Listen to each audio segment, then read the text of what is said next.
En politique, la campagne d'entre-deux tours des primaires socialistes se poursuit, toujours dans l'effervescence.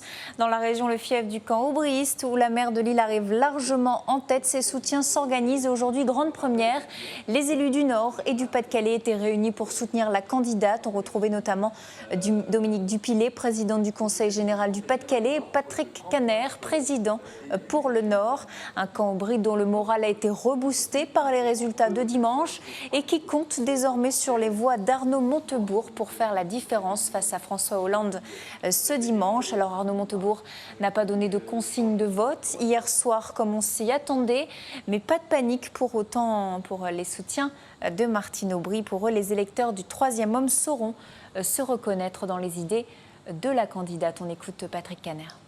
Arnaud Montebourg avait prôné beaucoup d'idées, le non-cumul des mandats, les primaires, la parité en politique, autant d'idées qui aujourd'hui sont portées par Martine Aubry, non seulement portées par Martine Aubry, mais aussi mises en œuvre par Martine Aubry en tant que première secrétaire.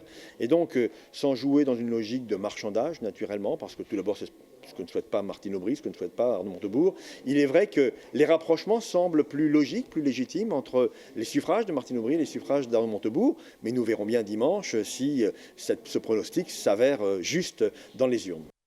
Et Arnaud Montebourg qui se fait toujours désirer actuellement, pas de consigne de vote toujours à ses électeurs, mais il devrait déclarer sa préférence, comme il dit, d'ici la fin de semaine. À noter toujours en politique que Dominique Dupilet, vous l'avez aperçu sur ces images, président du Conseil général du Pas-de-Calais, sera l'invité de Jean-Marc Rivière dans Politicon jeudi à 22h30.